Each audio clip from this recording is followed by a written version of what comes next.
The Tragedy of Cinema podcast is intended as a family-friendly program that by extension strives to be inclusive to all people regardless of their ethnicity, gender, creed, or any other identifying factors in this incredibly diverse world of ours. With that said, some of the films we discuss may contain serious subject matters or have content considered morally objectionable by today's standards. We do not intend to condone or dismiss these aspects of these films, but our primary focus will be on what we believe the film succeeds at, some fun facts, and our personal enjoyment factors of each film. With that said, we hope you enjoy the show.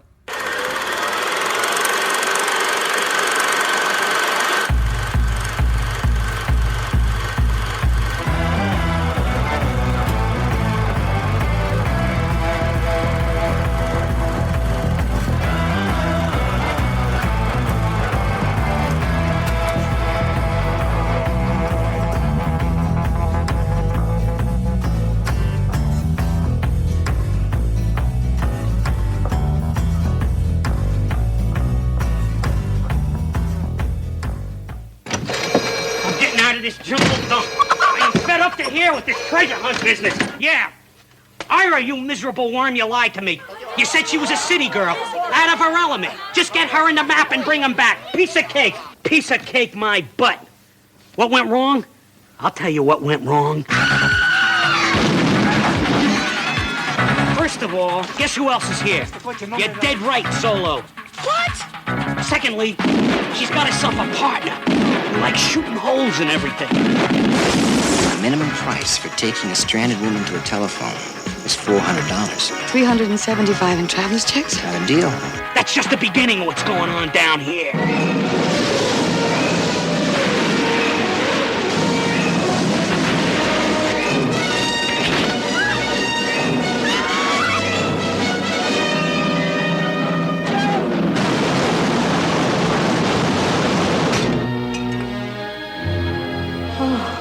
There's nothing you can say that'll make me go back into that hellhole.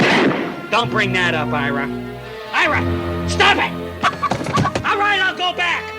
But this time, you're coming with me.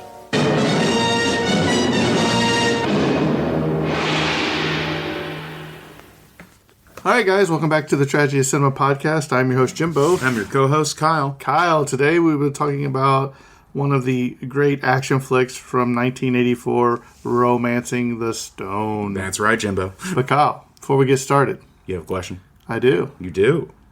Kyle, you had never watched this movie before. No, I've not. But it stars Kathleen Turner. Mm-hmm. Kyle, what is your favorite Kathleen Turner movie? Without looking at your notes. I'm looking at notes right now. I don't know many Kathleen Turner movies, to be honest, even after looking at this. Do you know she was the voice of Jessica Rabbit in Who Framed Roger Rabbit? Yes, I noticed that in the cast listing. I was going to bring that up. Same time, I don't know if I would say that's my favorite role of her. Well, I guess it'd have to be just because I think it's the best movie that happens to have Kathleen Turner in it. Well, you haven't watched too many movies, have you? No, Jimbo. I'm not a cinephile at all. Yeah, you're a cinema hoarder because you collect movies, but you never watch them. Yeah. I think honestly, sincerely, it'd have to be this one as both being a Kathleen Turner movie and a movie I quite enjoyed. So I think this movie had to be my favorite, Jimbo. I think she was. How about yours? Man, now I'm going to feel stupid if this is wrong, but I think she was. You can't look it up. No, I think she was in a movie called V.I. Warshawski, where she was a like an undercover agent or something like that.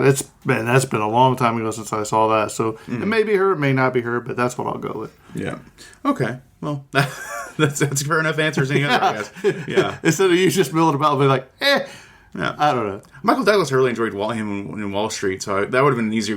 I know it would have been easier for you. That's why I was like, I'm not giving this guy an easy. Actually, I guess it would be tough too because I can't have to choose between like Falling Down or The Game or movies like that.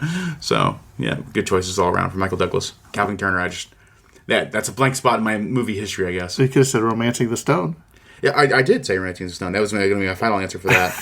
But I never saw Peggy Sue Got Married. I never saw Body Heat or Roar of the Roses. You never seen Body Heat? No, I've never seen Body Heat. No idea what it's about. Jewel of the Nile? No, I haven't watched the sequel. No, Okay. I haven't watched that yet.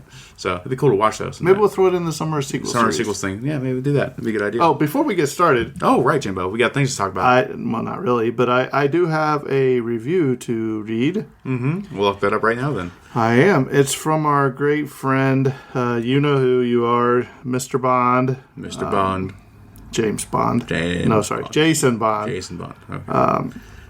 We were talking the other day, and he said something, and he goes, I said, well, sorry, I said, you're not my favorite Bond. I said, Sean Connery was my favorite Bond. Or he said, that's all right, you're not my favorite James either. Or whatever. This is from Jason B007. Honda Summer, 5 stars.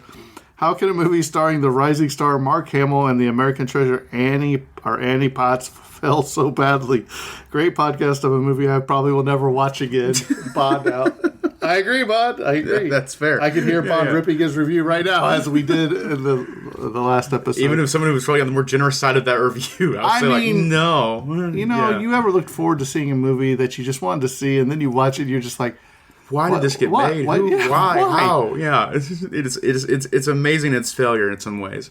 Right. I almost love it for that reason. Where it's just like, how did you mess this up? But you did. But I still love it. It's almost incredible that you messed this up this bad. Yeah.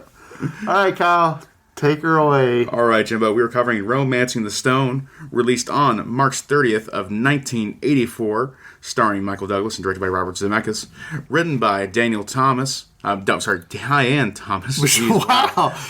This is what happens when Kyle doesn't stop for coffee before I didn't stop for coffee. Yep. Produced by Michael Douglas, composed by Alan Silvestri, cinematographer Dean Country, and editors were Don Cameron and Frank Morris. Production designer was also Lawrence G. Paul. Romancing the Stone follows the story of a mousy romance novelist sets off for Columbia to ransom her kidnapped sister, and soon I know, right? It's okay, I'll get my words in soon enough. And soon finds herself in the middle of a dangerous adventure hunting for treasure with a mercenary rogue.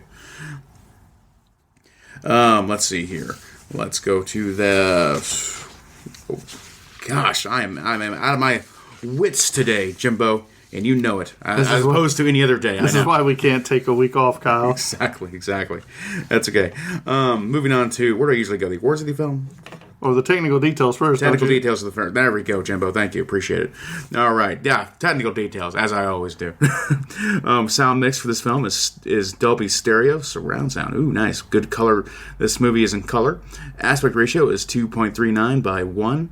Camera used were the Panavision Panaflex Gold and the Panavision C and E series lenses. Laboratory was by Deluxe in Hollywood, California. Film length is 2,896 meters long. And the process for the film was Panavision anamorphic, as opposed to spherical, as we get in so many other films. Nice. Moving on to some of the awards for the film here. We have nomination for 1 Oscar award, another 8 wins, another 6 nominations. For the 1985 Academy Awards in the USA, we have one award there. I don't remember whether don't listen here because I got caught up by the paper there. But we'll skip that one. Move on to the 1985 American Cinema Editors Awards, where it was nominated for Best Edited Feature Film. For the 1985 Golden Globes, where the big wins we got here, we have a win for Best Motion Picture in a Comedy or Musical, and a win for Best Performance by an Actress in a Motion Picture for a Comedy or Musical awarded to Kathleen Turner. Then for the 1985 Jupiter Awards, we have nominations for Best International Film, Best International Actor, and Best International Actress, awarded to Robert Zemeckis, Michael Douglas, and Kathleen Turner, respectively. Not awarded, but nominated for. Then for the 1985 Motion Picture Sound Editor Awards, we have a win for the Best Sound Editing, and a Golden Wheel Award was rewarded. There we go.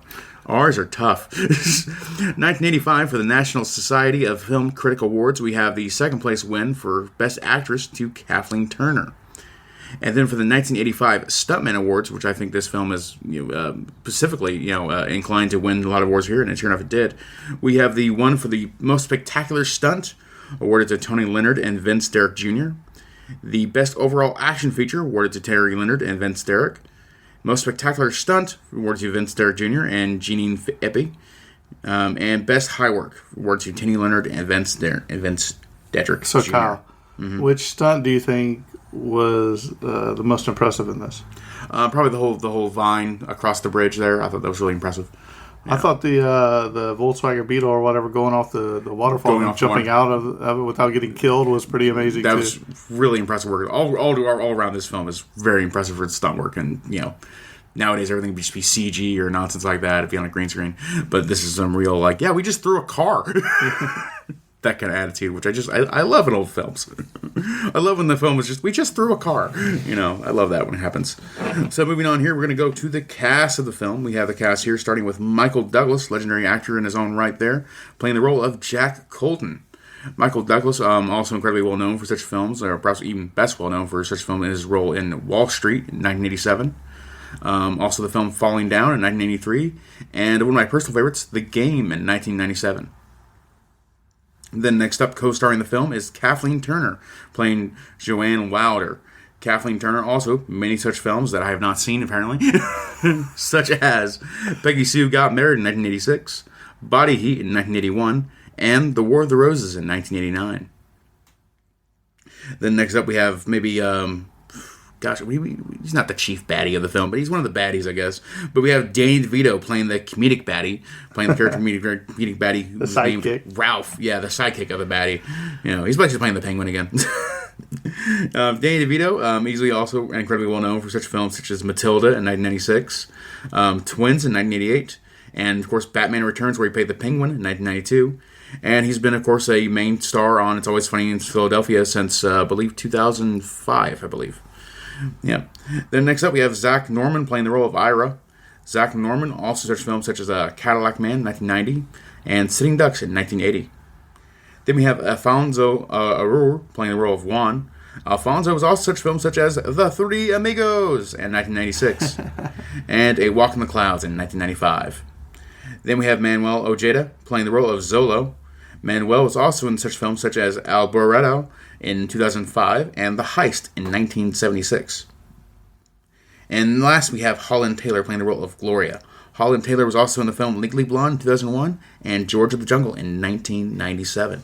And that's where we're going to go on the cast list there. There are other people in the cast there, but they don't have a name, so I'm just going to skip over them for now.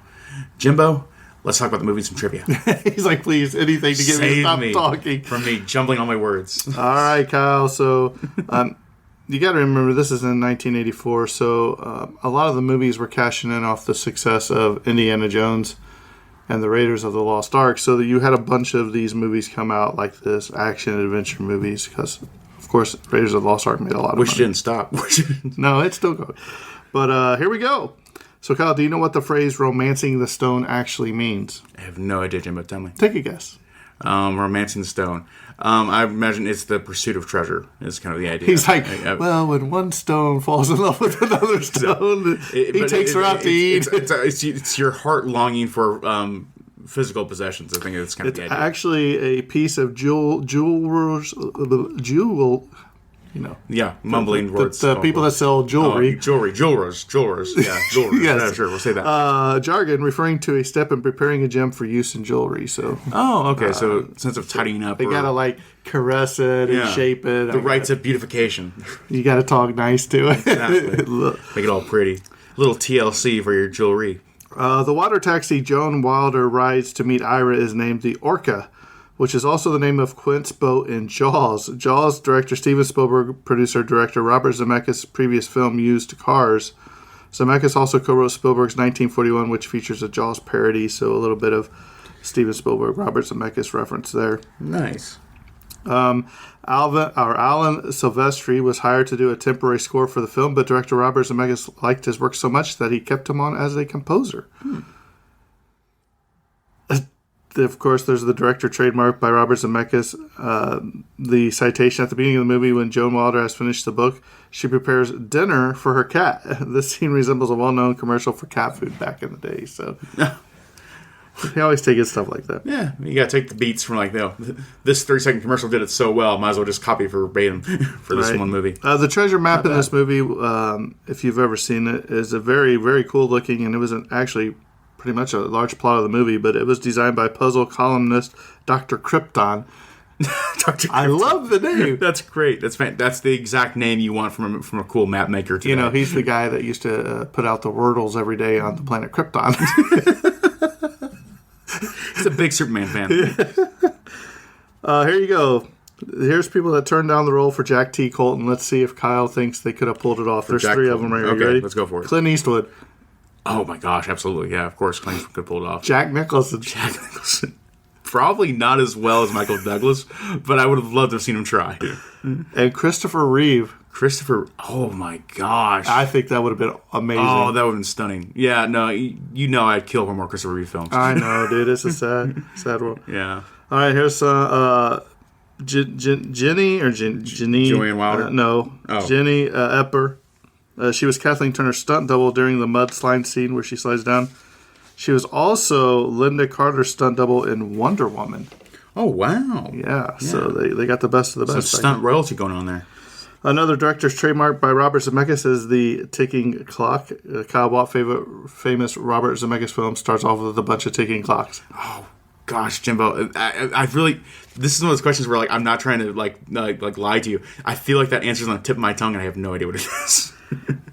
All right. Well, if you remember, it is Back to the Future. It was Back to the Future? Yes. Because Robert Zemeckis, of course. Oh, gosh. And he also, the Amazing Stories episode, Go to the Head of the Class, was also that he directed, was in it. Starts at taking clocks. Of course it does. I'm a fool. Ralph's white car is a Renault 4L. It was the biggest selling car in Colombia at the time and called the faithful friend El Amigo fuel in TV commercials. I think it's a pretty beautiful car, too. Oh, man. Not necessarily in this film, but in the, actual car. According to Kathleen Turner's memoirs, Michael Douglas originally offered the role of Joan to Deborah Winger. Kyle, what movie have we covered recently was Deborah Winger in? Which movie was it again? I don't remember. Kyle. I'm terrible with memory. Was it not? I have a goldfish was it not in my brain. An Officer and a Gentleman? Officer and a Gentleman. It was, Jim. Okay, Jim. Thank you. They met at a Mexican restaurant to discuss it, but according to Douglas, she ended up biting him. So she didn't get the part. That just means she likes him. Oh, man. Oh, the film was... You said it was all you could eat. I'm just trying to think, just Michael Douglas having the story of it. Remember that time Deborah Winger bit me and, like, not nicely?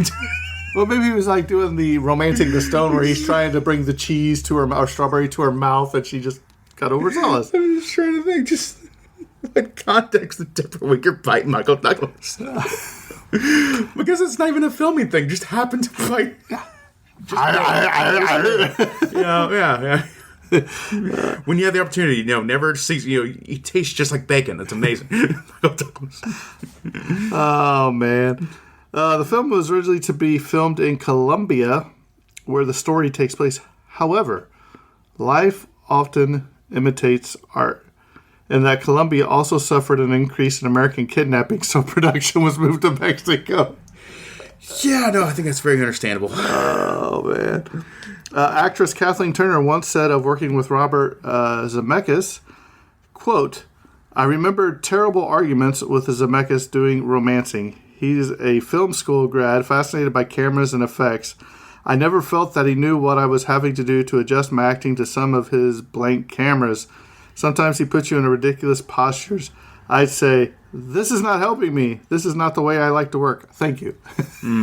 That's another, he's a gung-ho, fresh out of, Yeah, or very academic class. about his filming process, and, like, she wanted to be a little more naturalistic, I guess. Yeah. The make and model of the truck that the Jack and Joan and the drug dealer escape in was a black 1982 Ford Bronco XLT. Kyle, do you remember the name of the vehicle, the nickname that he gave her? The spray painted on the side. Of course, I don't remember, Jimbo. The little mule. The little mule. Oh, yes. I don't have a car. I have a mule. Boosh. It's like that's not a mule. This is a sad note. This was the only produced screenplay for writer Diane Thomas. She had been working as a waitress in Malibu when producer star Michael Douglas optioned her script for $250,000, allowing her to quit her job. Sadly, Thomas died in a car accident while working on a new movie project with Steven Spielberg the following year, about 7 weeks before the opening of this film's sequel, The Jewel of the Nile. Oh, my God. She was a passenger while her boyfriend was driving a Porsche that Douglas had bought her as a thank you gift.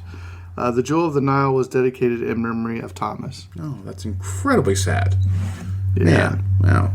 Yeah, wish we had a whole career of her writing mini great films, such as Romancing the Stone and Jewel of the Nile, but that's unfortunate. So your boy Sylvester Stallone turned down the role of Jack Colton in order to star in the movie Rhinestone.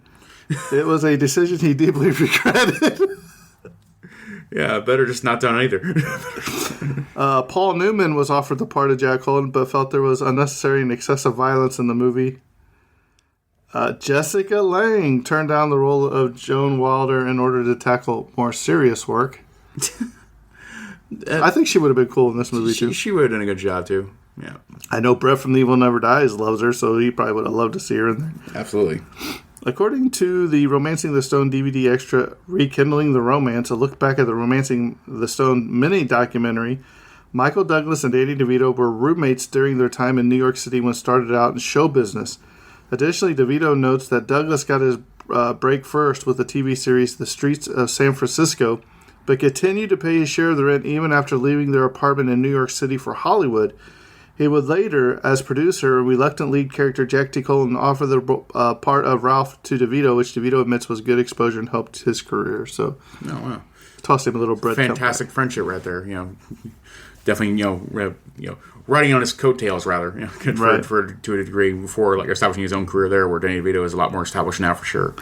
In the famous dance scene, Michael Douglas was not aware that he was being filmed. He was dancing with Kathleen Turner and some extras, and was surprised to find Robert Zemeckis had been filming the entire time.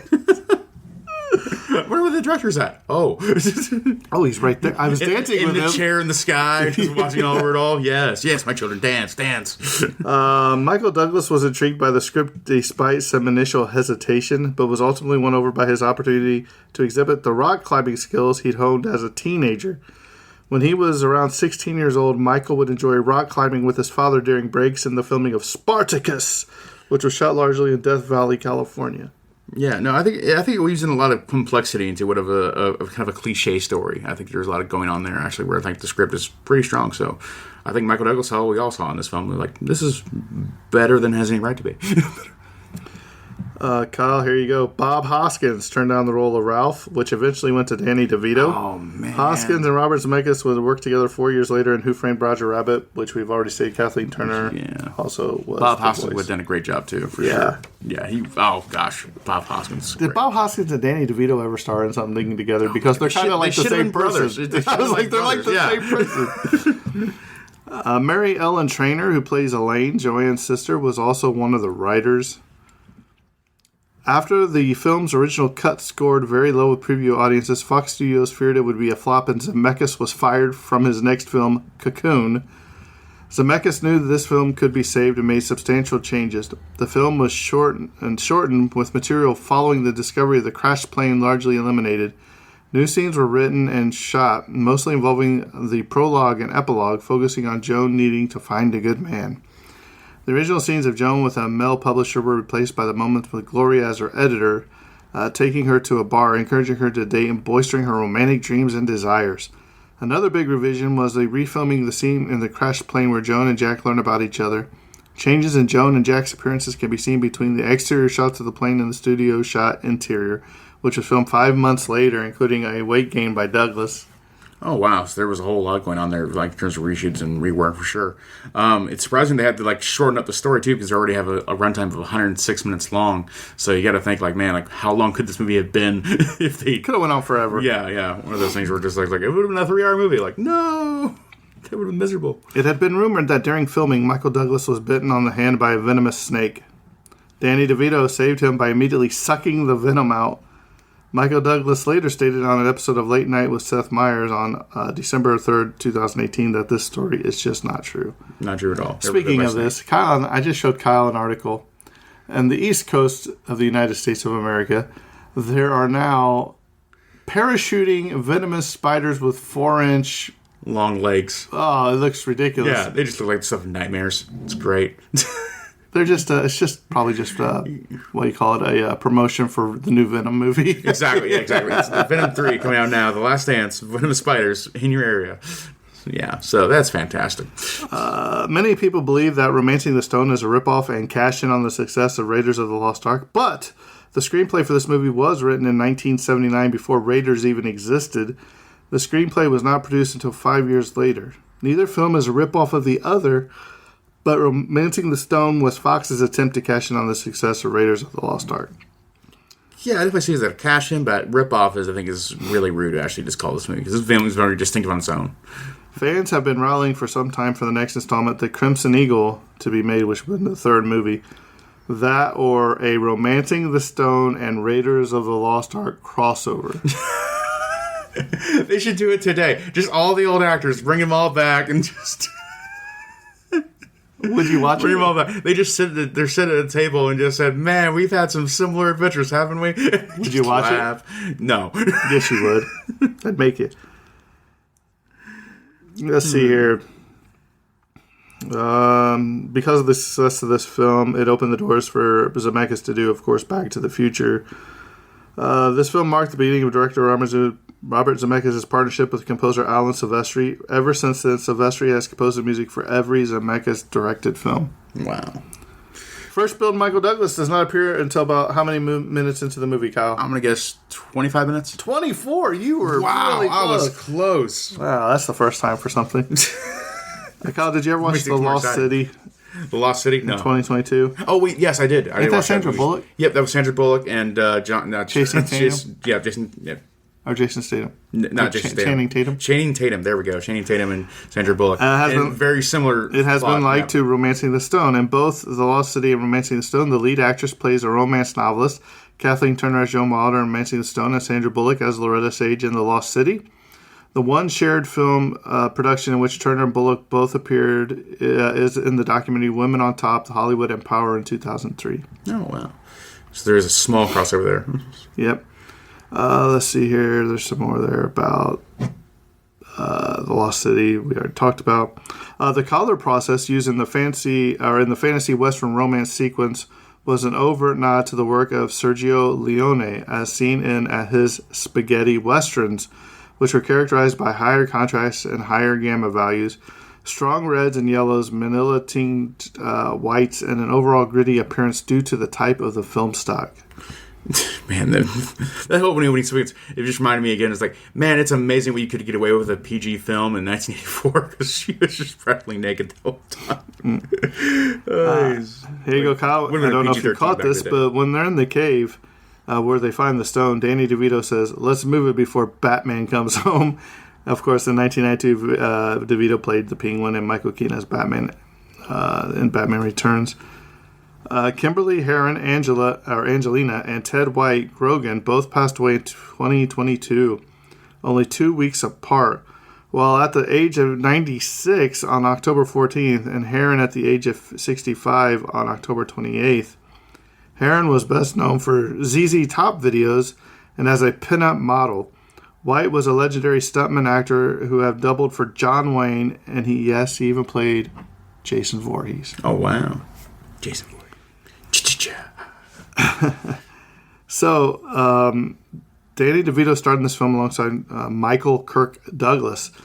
In the cave scene where he steals the stone, DeVito makes a reference to Batman. 8 years later, DeVito would appear as the Penguin in Batman Returns, starring alongside Michael Keaton, whose birth name is Michael John Douglas. Oh, snap! It was all intentional. Small world, after all.